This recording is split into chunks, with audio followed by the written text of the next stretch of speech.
Hello friends, welcome to my channel mathematical world. देखिए, आज का जो टॉपिक है वो जीके जीएस है। और आज के क्लास में हम लोग पढ़ेंगे, कुछ क्वेश्चंस के बारे में पढ़ेंगे जो कि लगभग हर एक एग्ज़ाम में पूछे जाते हैं। ठीक है, तो आगे बढ़ने से पहले अगर आपने वीडियो को लाइक नहीं किया है और चैनल को सब्सक्राइब नहीं किया है तो चैनल को सब्सक्राइब कर दें और वीडियो को लाइक कर दें और अंतिम तक बने रहें, जिससे कि आपको ये वीडियो हेल्प करेगी। ठीक है, तो चलिए आगे बढ़ते हैं, देखते हैं आज का सबसे पहला क्वेश्चन। देखिए, पहला क्वेश्चन क्या है। भारत के 25वें चुनाव आयुक्त कौन है? Option A Rajiv Kumar, B T Swaminathan, C N Gopal Swami और डी सुकुमार सेन। तो देखिए, इसका जो आंसर होगा वो ऑप्शन नंबर ए होगा। ठीक है, क्या है कि भारत के 25वें चुनाव आयुक्त के बारे में बात किया गया है। ठीक है, कौन सा 25वें चुनाव आयुक्त के बारे में बात किया गया है, जो कि राजीव कुमार हैं। सॉरी, राजीव कुमार थे, लेकिन क्योंकि ये जो क्वेश्चन है ये थोड़ा पुराना है। ठीक है, अभी कुछ ही समय पहले बदलाव हुआ है जिसमें कि ये राजीव कुमार हट गए हैं, जो कि अब 26वें चुनाव आयुक्त बने हैं, कोई नए व्यक्ति हैं, उनके बारे में मैं बात करूंगा। देखिए, अब चुनाव आयुक्त होता क्या है। देखिए, इसमें जैसे चुनाव आयुक्त के बारे में बोला गया है, तो चुनाव आयुक्त होता क्या है, सबसे पहले हम लोग ये जान लेंगे। देखिए, चुनाव आयुक्त क्या है। चुनाव आयुक्त, जिसको कि इलेक्शन कमिश्नर बोला जाता है, भारत के निर्वाचन आयोग का एक महत्वपूर्ण हिस्सा होते हैं। यह आयोग का एक स्वायत्त संवैधानिक निकाय है जो भारत में चुनाव प्रक्रिया का संचालन करता है। ठीक है, देखिए, चुनाव आयोग जो क्या होता है, भारत के निर्वाचन आयोग का एक महत्वपूर्ण हिस्सा होता है। जो निर्वाचन यानी कि जो चुनाव होता है भारत में, इसका एक महत्वपूर्ण हिस्सा होता है चुनाव आयुक्त। ठीक है, ये और इसका यह जो आयोग है, ये इसके बारे में संविधान में भी लिखा गया है, इसलिए बोला गया है कि यह एक स्वायत्त संवैधानिक निकाय है। ठीक है, अब देखिए, जो भारत में चुनाव प्रक्रिया का संचालन करता है कि भारत में जो चुनाव होगा वो किस तरह से होगा, उसका क्या क्या प्रक्रिया रहेगा, वो इसी का काम है, जो भारत में चुनाव आयुक्त का। अब देखिए, इसमें क्या है कि इसमें मुख्य चुनाव आयुक्त और अन्य चुनाव आयुक्त शामिल होते हैं। देखिए, इसमें दो तरह के चुनाव आयुक्त होते हैं, एक मुख्य चुनाव आयुक्त होते हैं, ठीक है, जो कि एक होते हैं कोई, और जो अन्य चुनाव आयुक्त होते हैं वो दो मेंबर होते हैं। ठीक है, यानी कि टोटल अगर चुनाव आयुक्त के बारे में बात किया जाए, वो कितने होते हैं? 3। ठीक है, लेकिन उसमें मुख्य जो होते हैं वो एक ही होते हैं, और एग्जाम में भी आपको सिर्फ उसी मुख्य चुनाव आयुक्त के बारे में पूछा जाता है। जैसे इसमें पूछा गया था भारत के 25वें चुनाव आयुक्त के कौन है, तो इसमें मुख्य चुनाव आयुक्त के बारे में ही बात किया गया था। अब देखिए, इसके बारे में कुछ मुख्य बिंदु है, उसको जान लेते हैं। पहला क्या है, संवैधानिक प्रावधान क्या है। भारतीय संविधान के अनुच्छेद 324 के तहत चुनाव आयोग की स्थापना की गई है।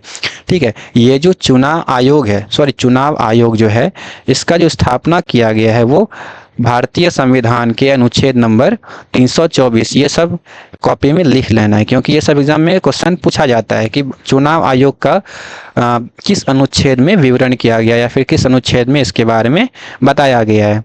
तो कौन सा अनुच्छेद है? 324। ठीक है, यह लोकसभा, राज्यसभा, राज्य विधानसभाओं, राष्ट्रपति और उपराष्ट्रपति के चुनाव का संचालन करता है। यानी कि जितने भी चुनाव होते हैं, लोकसभा का चुनाव, राज्यसभा का चुनाव, विधानसभाओं का चुनाव, राष्ट्रपति, उपराष्ट्रपति, सबके चुनाव का संचालन करता है कि जो चुनाव होगा किस तरह से होगा, सही तरीके से सही तरीके से चुनाव कंप्लीट करना इसी का दायित्व होता है। ठीक है, अब देखिए, दूसरा क्या है, संरचना। ठीक है, संरचना में क्या है कि आयोग में एक मुख्य चुनाव आयुक्त और दो अन्य चुनाव आयुक्त होते हैं। अभी मैंने ऊपर भी बताया था कि मुख्य चुनाव आयुक्त कितने होते हैं? एक होते हैं, और जो अन्य हैं वो कितने होते हैं? 2। तो टोटल कितने हो गए? 3। ठीक है, तो यहाँ पे मुख्य चुनाव आयुक्त एक होते हैं और अन्य 2 चुनाव आयुक्त होते हैं। इनकी नियुक्ति किसके द्वारा की जाती है? देखिए, ये सब जो भी यहाँ पे मार्क किया जा रहा है ना, ये सब एग्जाम में क्वेश्चन पूछा जाता है, बहुत ही ज़्यादा इंपॉर्टेंट क्वेश्चन होता है। ठीक है, इसको कॉपी में लिख लेना है। क्या है इसकी नियुक्ति, चुनाव आयुक्त की नियुक्ति किसके द्वारा की जाती है? ये राष्ट्रपति के द्वारा की जाती है। अब देखिए चुनाव आयुक्त का जो कार्यकाल होता है वो कितने समय का होता है? देखिए चुनाव आयुक्त का कार्यकाल जो होता है वो 6 वर्ष का होता है। 5 वर्ष नहीं लगाना है, अगर एग्जाम में आए तो क्या करेंगे 6 वर्ष, या फिर अगर 65 वर्ष की आयु हो गई है तो अगर 5 साल में ही 65 वर्ष की आयु हो गई है, 4 साल में हो गई तो वहाँ पे वो खत्म हो जाएगा उसका कार्यकाल। ठीक है, इसका मतलब यही है, या तो क्या है मैक्सिमम वो 6 साल तक कर सकता है, लेकिन उसमें उसका 65 साल से ज़्यादा नहीं होना चाहिए उम्र। ठीक है, तक होता है। अब देखिए इसका काम क्या होता है, काम तो हमने पहले ही बता दिया है, लेकिन यहाँ पे लिखा हुआ है तो चुनाव आयोग चुनावों का अधीक्षण, निर्देशन और नियंत्रण करता है। ठीक है, क्या करता है? अधीक्षण करता है, निर्देशन करता है और नियंत्रण करता है। निर्देश देता है कैसे करना चाहिए, और नियंत्रण मतलब उसको संपूर्ण कराने का भी दायित्व इसी के पास होता है। यह आदर्श आचार संहिता लागू करने और चुनावी विवादों को सुलझाने में भी भूमिका निभाता है। ठीक है, उम्मीद है कि चुनाव आयोग और चुनाव आयुक्त के बारे में आप लोगों को बहुत सारी जानकारी मिल गई होगी। अब देखिए इसके बारे में कुछ जानकारी और मैं दे देता हूँ। देखिए इसमें कुछ क्वेश्चंस और पूछे जाते हैं कि जो पहले, देखिए यहाँ पे भी क्या था कि 25वें चुनाव आयुक्त कौन है? तो राजीव कुमार। अभी मैंने बोला कि ये भी बदल गए हैं, अब कोई नए चुनाव आयुक्त आए हैं। ठीक है, जो कि 19 फरवरी 2025 को बने हैं। उनका नाम क्या है? तो उनका नाम है ज्ञानेश कुमार। ठीक है, क्या नाम है? ज्ञानेश कुमार, जो कि 19 फरवरी 2025 को बने हैं। और ये जो कि 26वें नंबर पे हैं। ठीक है, 26 नंबर पे हैं। और एक क्वेश्चन और इसमें पूछा जाता है कि पहले चुनाव आयुक्त जो कि 1950 में थे तो वो कौन थे? तो वो थे कौन? सुकुमार सेन। ठीक है, देखिए अभी आपको ये तीनों नाम याद रखना है, सुकुमार सेन का भी नाम याद रखना है। ठीक है, ये फर्स्ट थे। ठीक है, ये फर्स्ट थे सुकुमार सेन, और ज्ञानेश कुमार अभी के हैं जो नए नए बने हैं। लेकिन देखिए यहाँ पे आपको राजीव कुमार भी याद रखना पड़ेगा, क्योंकि जब एग्ज़ाम में पूछा जाता है तो एग्ज़ाम में जो हाल फिलहाल में चेंज हुआ है उसके बारे में तो पूछा ही जाता है, लेकिन उसके पहले कौन थे उसके बारे में भी पूछा जाता है। तो एग्ज़ाम में हो सकता है पूछा जाए कि 19 फरवरी 2025 के पहले कौन थे? तो 19 फरवरी 2025 के पहले ये राजीव कुमार थे। ठीक है, ये राजीव कुमार थे, क्योंकि अगले जो बने थे जो कि ज्ञानेश कुमार थे वो कब बने थे? 19 फरवरी 2025 को बने थे। तो ये थोड़ा सा क्वेश्चन को ध्यान से पढ़ना है एग्जाम में, और उसके बाद इसका आंसर देना है। और पहले कौन थे? सुकुमार सेन। ठीक है, चलिए अगले क्वेश्चन की ओर बढ़ते हैं। अगला क्वेश्चन क्या है? देखिए निम्नलिखित में से मौर्य साम्राज्य की स्थापना किसने की?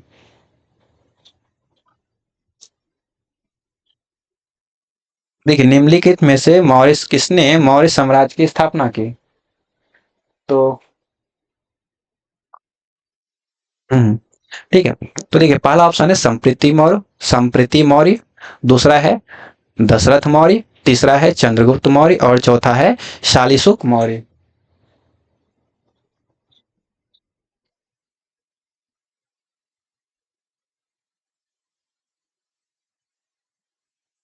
ठीक है, तो इसका जो आंसर हो जाएगा वो चंद्रगुप्त मौर्य हो जाएगा। चंद्रगुप्त मौर्य ने मौर्य साम्राज्य की स्थापना की थी। ठीक है, अब देखिए मौर्य शासक के बारे में, मौर्य वंश के बारे में कुछ जानकारी प्राप्त कर लेते हैं। देखिए क्या है, मौर्य वंश के प्रमुख शासक और उसके शासनकाल निम्नलिखित हैं। देखिए कुछ कुछ प्रमुख शासक हैं और उसके शासनकाल। तो शासनकाल तो बहुत ही कम एग्जाम में पूछा जाता है, लेकिन फिर भी इसको कॉपी में लिख लीजिएगा, एक दो बार रिवाइज कर लीजिएगा, याद हो जाएगा। चंद्रगुप्त मौर्य कब से कब तक? 322 से 297 ईसा पूर्व तक। देखिए ईसा पूर्व जो है ये क्या होता है, वो उल्टा चलता है, यानी कि 322 ईसा पूर्व जब से ये ईस्वी शुरू हुआ है उससे 322 साल पहले, और जब से ईस्वी शुरू हुआ है उससे 297 साल पहले। तो ये कंफ्यूज नहीं होना है इसमें कि ये बड़ा नंबर पहले क्यों कैसे हो गया और छोटा नंबर बाद में कैसे हो गया। ऐसे समझना है कि ये दोनों माइनस में है। ठीक है। अब देखिए मेन क्या है इसके बारे में कि मौर्य साम्राज्य के संस्थापक जो चंद्रगुप्त मौर्य हैं, वो क्या है, उन्होंने नंद वंश को हराकर साम्राज्य की स्थापना की। ठीक है, देखिए नंद वंश को हराकर साम्राज्य की स्थापना की।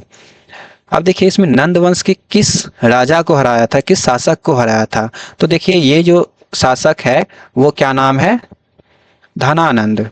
ठीक है। ठीक है, क्या है, धनानंद।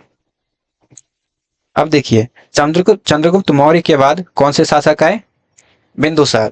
बिंदुसार जो कि 297, चंद्रगुप्त मौर्य 297 तक रहे और बिंदुसार 297 से 273 ईसा पूर्व तक रहे। ठीक है, ये कौन थे, चंद्रगुप्त मौर्य के पुत्र थे। जिससे हाँ ये देखिए ये जो क्वेश्चन है यहाँ पे ये भी क्वेश्चन बनता है कि जिन्हें अमित्र घात यानी कि शत्रुओं का संहार कहा जाता है। हो सकता है एग्जाम में पूछा जाए कि चंद्रगुप्त मौर्य के पुत्र यानी कि बिंदुसार को अमित्र घात जो कहा जाता है उसका मतलब क्या है, या फिर अमित्र घात जो नाम दिया गया वो किसे दिया गया, तो बिंदुसार को दिया गया, वो चंद्रगुप्त मौर्य के पुत्र थे। अब देखिए अशोक के बारे में, अशोक का नाम तो बहुत लोगों ने सुना होगा। ठीक है, अशोक जो है कब से कब तक रहे थे, 268 से 232 ईसा पूर्व तक। क्या है, मौर्य वंश के सबसे प्रसिद्ध शासक थे। ये क्या थे, मौर्य वंश के सबसे प्रसिद्ध शासक थे। ठीक है, और उन्होंने कलिंग युद्ध के बाद बौद्ध धर्म अपनाया और अहिंसा का प्रचार किया। ठीक है, जब कलिंग युद्ध हुआ था उन्होंने क्या किया, उसमें जो भी खून खराबा हुआ उसके वजह से इसने बौद्ध धर्म को अपना लिया और ये अपना सिंहासन त्याग दिया। ठीक है, क्योंकि उसमें उस युद्ध में बहुत ज्यादा हिंसा हो गया था जिसकी वजह से ये बौद्ध धर्म अपना लिया और फिर अहिंसा का प्रचार करने लगे। ठीक है, अब क्या है, दशरथ मौर्य। दशरथ मौर्य कौन है, अशोक के पोते। कौन है, अशोक के पोते। ठीक है, जिसको मार्क कर रहे हैं, अंडरलाइन कर रहा है, वो थोड़ा ज्यादा इंपॉर्टेंट है तो उसको थोड़ा अच्छे से लिख लेना है कॉपी में। ठीक है, जिन्होंने साम्राज्य को संभाला, इनके बारे में कहीं भी ज्यादा पूछा नहीं जाता है, लेकिन हो सकता है कहीं कहीं एग्जाम में आ जाए, तो बस इसके बारे में यही जानना है कि दशरथ मौर्य कौन थे, अशोक के पोते थे, बस इनके बारे में और कुछ ज्यादा नहीं है। और संप्रति कौन थे, तो दशरथ के भाई यानी कि ये भी अशोक के पोते थे। हाँ, इन्होंने क्या किया, बौद्ध धर्म को बढ़ावा दिया। ठीक है, इन्होंने क्या किया, बौद्ध धर्म को बढ़ावा दिया। अब देखिए उसके बाद कौन थे, शालीशुक। शालीशुक जो थे वो मौर्य साम्राज्य के कमजोर शासकों में से एक थे। ठीक है, मौर्य साम्राज्य के कमजोर शासकों में से एक कौन थे, वो शालीशुक थे। ठीक है, ठीक है, इसमें मेन जो पढ़ना है वो चंद्रगुप्त मौर्य के बारे में पढ़ना है, बिंदुसार के बारे में पढ़ना है, अशोक के बारे में पढ़ना है। ठीक है, और यहाँ पे एक देववर्मन और सद्धवन, मैन देववर्मन है, इसी के बारे में पढ़ना है। ये देववर्मन और ये तीनों ऊपर पे जो बताए। ठीक है, देववर्मन कौन है, इनके शासन काल में साम्राज्य का पतन शुरू हुआ। जो साम्राज्य मौर्य साम्राज्य है उसके उनका जो मौर्य साम्राज्य है उसका जो पतन शुरू हुआ वो देववर्मन के समय में ही शुरू हो गया था। अब देखिए सतधनवन साम्राज्य, जो मौर्य साम्राज्य था वो बहुत ही छोटा हो गया था। ठीक है, अब देखिए हाँ एक लास्ट है कौन, बृहद्रथ। ठीक है, कौन है, बृहद्रथ, जो कि मौर्य वंश का अंतिम शासक कहा गया है। जो कि मौर्य, देखिए किसी भी वंश का क्वेश्चन एग्जाम में अगर पूछा जाता है तो एक प्रथम शासक यानी कि जो संस्थापक होते हैं और एक जो अंतिम शासक होता है, इन दोनों के बारे में पूछा जाता है। तो मौर्य वंश के अंतिम शासक कौन थे, बृहद्रथ थे। ठीक है, उन्हें उनके सेनापति किसने, पुष्यमित्र शुंग ने मार दिया और शुंग वंश की इसके बाद स्थापना की। यानी कि देखिए अगर हमको पहले वंश के बारे में अगर जाने तो मौर्य वंश के पहले कौन सा वंश था, तो नंद वंश था। ठीक है, जिसमें नंद वंश के शासक घनानंद को हराकर चंद्रगुप्त मौर्य ने मौर्य साम्राज्य की स्थापना की। ठीक है, उसके बाद बिंदुसार आए। ठीक है, जो चंद्रगुप्त के पुत्र थे। अमित्रघात कहा गया, शत्रुओं का संहारक। अमित्रघात मतलब शत्रुओं का संहारक। तीसरे अशोक महान थे।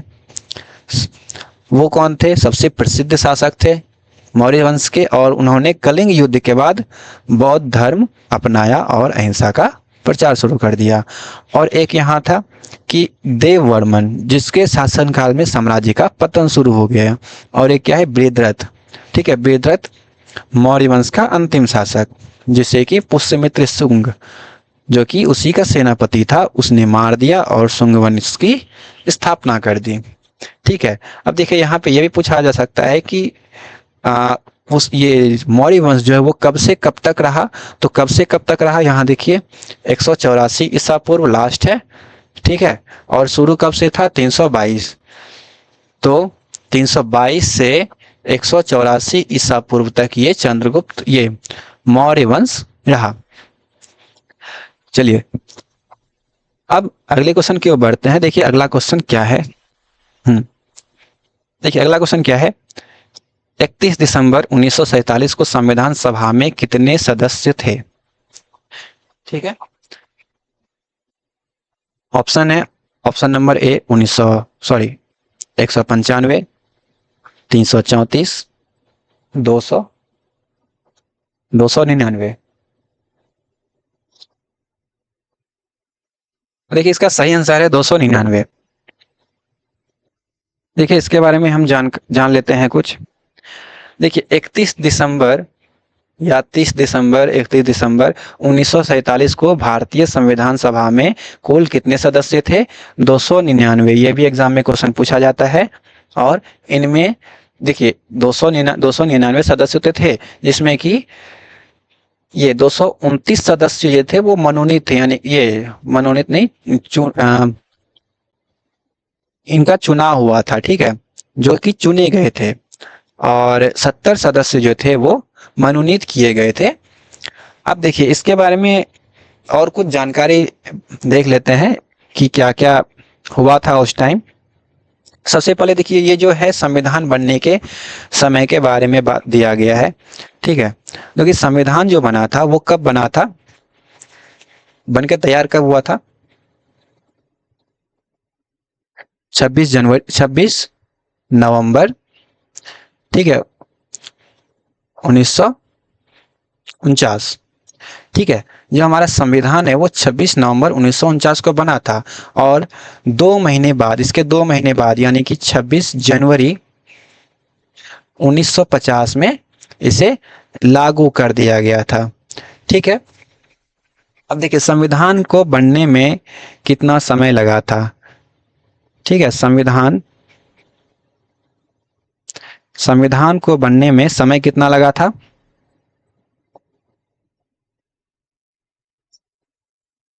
कितना लगा था? 2 साल, 11 महीने और 18 दिन। 18 या 17, कहीं कहीं पे 18 दिन भी मिलेगा, कहीं कहीं 17 दिन भी मिलेगा, तो उससे कोई दिक्कत नहीं है। अब देखिए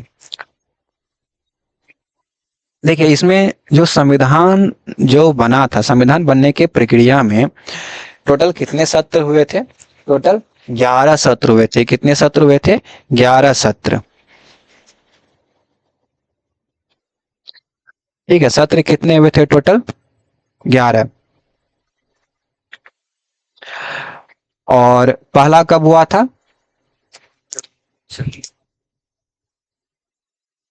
देखिए पहला सत्र जो हुआ था वो कब हुआ था? 9 दिसंबर 1946। और आखिरी सत्र जो हुआ था वो कब हुआ था?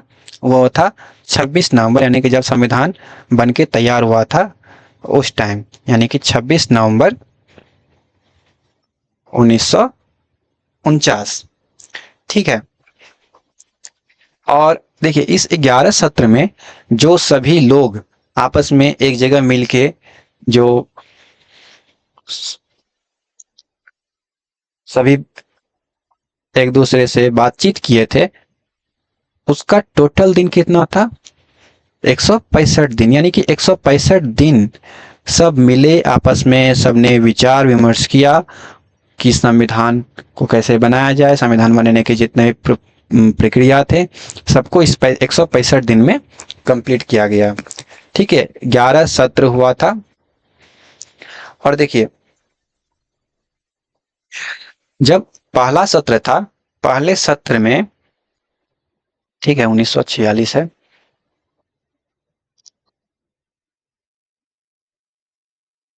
देखिए पहले सत्र में जो टोटल सदस्य थे, वो टोटल सदस्य कितने थे? 389। कितने सदस्य थे? 389, जिसमें कि 15 15 महिलाएं। कितनी थी? 15 महिलाएं। और उस टाइम 15 महिलाएं थे, तो 15 महिलाएं थी तो फिर भी उनकी जनसंख्या बहुत ज़्यादा थी। ठीक है, क्योंकि उस समय में महिलाओं को उतना ज़्यादा किसी भी चीज में ज़्यादा भाग नहीं लिया देने जाता था। ठीक है, अब देखिए इसके बारे में, ये 15 महिलाएं थी पहले सत्र में, जो कि 9 दिसंबर 1946 को हुआ था। अब देखिए दूसरा सत्र जो हुआ था, उसमें क्या हुआ, भारत और पाकिस्तान अलग हो गया, जिसमें कि जो कुछ लोग थे वो पाकिस्तान चले गए। और यहाँ देखिए, ये जो दूसरा सत्र हुआ था 31 दिसंबर 1947 को, यही है। ठीक है, जिसमें कि 299 सदस्य ही बचे, जिसमें कि यहाँ पे लिखा हुआ है कि उन 299 सदस्य थे, जिसमें कि 229 सदस्य का चुनाव हुआ था और 70 सदस्य जो है मनोनीत किए गए थे। और देखिए 229 सदस्य में जो महिलाएं थी वो कितनी थी? 12 महिलाएं थी। ठीक है, कितनी महिलाएं थी? 12 महिला, यानी कि 3 महिलाएं ऐसी थी जो कि पहले सत्र में उपस्थित थी, लेकिन दूसरे सत्र में क्या हुआ, भारत और पाकिस्तान के अलग होने की वजह से वो पाकिस्तान चली गई। ठीक है, अब देखिए,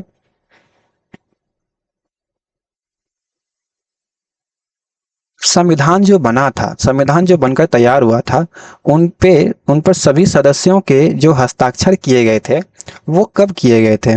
देखिए 26 जनवरी 1950 को क्या हुआ था, संविधान हमारा लागू हुआ था, और 26 नवंबर 1949 को संविधान बन गया था। ठीक है, तो संविधान लागू होने से 2 दिन पहले, ठीक है 2 दिन पहले, यानी कि कितना, कब हो गया, 24 जनवरी 1950 को सभी सदस्यों के द्वारा संविधान पे हस्ताक्षर किए गए थे। ठीक है, और इसके बाद फिर 2 दिन बाद इसको लागू कर दिया गया। ठीक है, तो संविधान बनाने के प्रक्रिया के बारे में हम लोग बहुत कुछ जान चुके हैं। अब हम लोग आगे बढ़ते हैं, जो कि क्वेश्चन नंबर 4 है। चलिए, क्वेश्चन नंबर 4 में क्या दिया गया है, रंगास्वामी किस खेल से संबंधित है? देखिए, आप लोगों को अगर वीडियो अच्छा लग रहा होगा तो वीडियो को लाइक कर लीजिएगा और चैनल को सब्सक्राइब कर दीजिएगा और शेयर भी कीजिएगा, ताकि आपके जो दोस्त हैं वो भी इसको देख सके। ठीक है, और जितना ज़्यादा लाइक और शेयर कीजिएगा, उतना ही मुझे भी वीडियो बनाने का मोटिवेशन मिलेगा। ठीक है, देखिए क्या क्वेश्चन है, रंगास्वामी कप किस खेल से संबंधित है? ठीक है, रंगास्वामी कप किस खेल से संबंधित है? तो पहला ऑप्शन है फुटबॉल, दूसरा है हॉकी, तीसरा है बैडमिंटन, चौथा है टेनिस।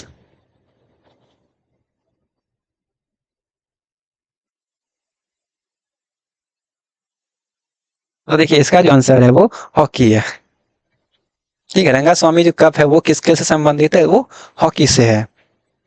अब देखिए कुछ कप, जो कि कुछ खेल से संबंधित जो ट्रॉफीज होता है उसके बारे में हम लोग जान लेते हैं। फुटबॉल से कौन कौन से ट्रॉफीज हैं, बैडमिंटन से कौन से हैं, टेनिस से कौन से हैं, और हॉकी से कौन कौन से हैं। तो देखिए पहला ऑप्शन क्या था, फुटबॉल। तो देखिए फुटबॉल जो है, फुटबॉल से कौन कौन से, डूरंट कप अगर पूछा जाए तो वो क्या होता है, फुटबॉल से रिलेटेड है। और संतोष ट्रॉफी जो है वो भी फुटबॉल से रिलेटेड है। तो ये सबको कॉपी में लिख लेना है, क्योंकि ये सब क्वेश्चन एग्जाम में बार बार पूछे जाते हैं। सिर्फ इतना ही नहीं, और भी बहुत सारे खेल हैं जिसके बारे में एग्जाम में क्वेश्चन पूछे जाते हैं इस ट्रॉफी के। ठीक है, दूसरा क्या है, हॉकी। देखिए हॉकी से कौन कौन सा है, एक तो रंगा स्वामी कप जो कि अभी हमने पढ़ा, महाराणा रंजीत सिंह गोल्ड कप, कौन सा है, महाराजा रंजीत सिंह गोल्ड कप। तीसरा क्या है, lady Ratan Tata Tata trophy, Nehru trophy और आगा खां कप। ठीक है, ऐसा नहीं कि इसमें सब आ गया, लेकिन हाँ जो जो मैन में एग्जाम में पूछा जाता है वो सब मैंने लगभग इसमें दे दिया है। अब देखिए टेनिस, टेनिस से कौन सा कप संबंधित है, वो है डेविस कप।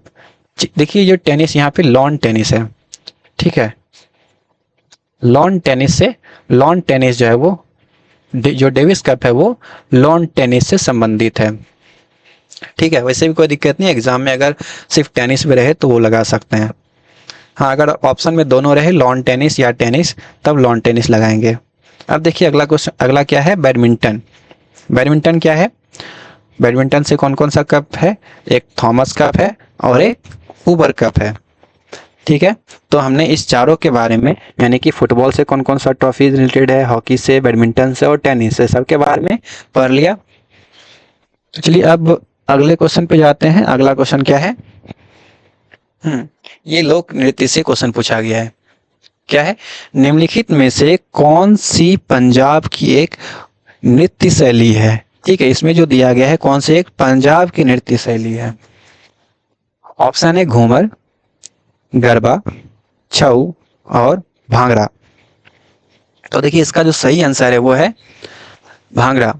ठीक है, पंजाब से, पंजाब की जो नृत्य शैली है वो है कौन कौन सी, भांगड़ा। भांगड़ा, गिद्धा और भांगड़ा ये दोनों पंजाब की लोक नृत्य, पंजाब का लोक नृत्य है। ठीक है, अब देखिए यहाँ पे दिया गया था छऊ के बारे में, तो छऊ के बारे में हम लोग जान लेते हैं। देखिए छऊ जो होता है वो तीन तरह का होता है, एक कौन सा था, पुरुलिया छऊ, मयूरभंज छऊ और सेराई केला छऊ। ठीक है, तो ये तीन तरह का छऊ होता है। तो पुरुलिया, तो पुरुलिया छऊ जो होता है वो कहाँ होता है, वो होता है वेस्ट बंगाल में, जो पश्चिम बंगाल है। मयूरभंज छऊ कहाँ होता है, वो उड़ीसा में होता है। और सेराई केला छऊ जो होता है वो झारखंड में होता है। अब देखिए एग्जाम में अगर सिर्फ छऊ के बारे में पूछा जाए तो क्या होगा, इस तीनों में से कोई एक ही ऑप्शन में रहेगा। ठीक है, तो जो भी ऑप्शन में रहेगा वेस्ट बंगाल, उड़ीसा या झारखंड, तो आप लगा सकते हैं। अब देखिए वेस्ट बंगाल के बारे में पढ़ते हैं। ठीक है, वेस्ट बंगाल में और कौन कौन से नृत्य हैं वहां पे। ठीक है, तो पहला, तो देखिए है तो बहुत सारे, लेकिन हम सिर्फ उसी के बारे में पढ़ेंगे जो कि ज्यादातर एग्जाम में पूछा जाता है। एक तो पुरुलिया छऊ हो गया, एक कौन होता है, ढाली होता है, और एक क्या होता है, जात्रा। क्या होता है, जात्रा। क्या होता है, पुरुलिया छऊ, ढाली और जात्रा। ठीक है, अब उड़ीसा के बारे में देखते हैं कि उड़ीसा में कौन कौन से नृत्य होते हैं, लोक नृत्य जो कि एग्जाम में पूछा जाते हैं।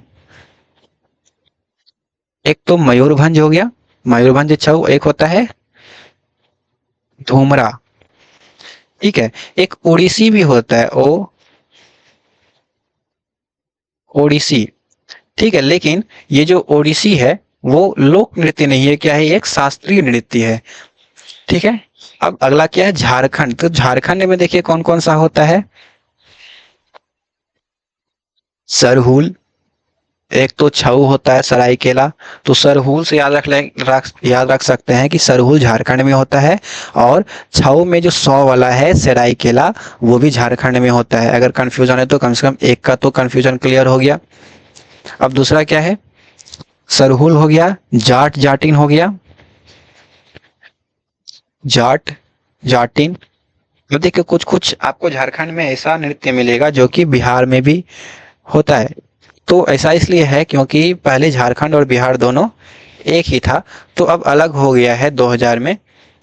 तो कुछ ना कुछ तो कॉमन रहेगा ही दोनों में। और अगला क्या है, कर्मा, कर्मा और विदेशिया। क्या है, विदेशिया।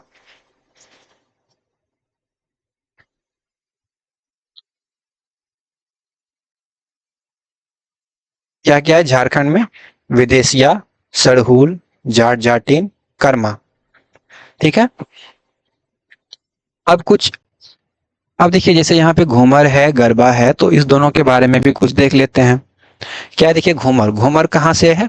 वो राजस्थान में है। ठीक है, घूमर कहाँ, घूमर नृत्य जो होता है वो कहाँ होता है?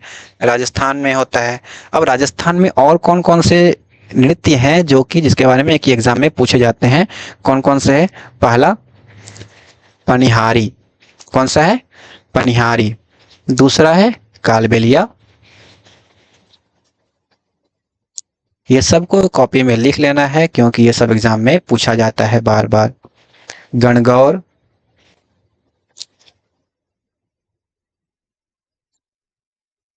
ठीक है। अब गुजरात के बारे में देख लेते हैं। गुजरात, जो गरबा था ऑप्शन में, तो गरबा का तो क्या हो जाएगा, गुजरात तो होगा ही। अब गुजरात में और कौन कौन सा लोक नृत्य होता है? तो गरबा हो गया, डांडिया हो गया, इसके बारे में तो आप लोग जानते ही होंगे, डांडिया, जो कि दुर्गा पूजा में ये डांडिया किया जाता है। टिप्पाणी, क्या हुआ? टिप्पाणी।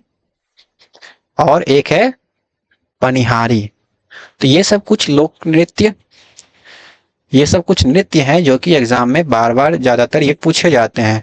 और भी बहुत सारे स्टेट्स हैं तो उसके बारे में अगर एक ही बार में पढ़ लेंगे तो ना तो आपको याद रह पाएगा ना समझ में आएगा। ठीक है। उम्मीद है आप लोगों को वीडियो अच्छा लगा होगा। आज इतना ही क्वेश्चन रहने देते हैं। और अगर वीडियो अच्छा लगा तो वीडियो को लाइक कीजिएगा, चैनल को सब्सक्राइब कीजिएगा। धन्यवाद, मिलते हैं अब अगले वीडियो में।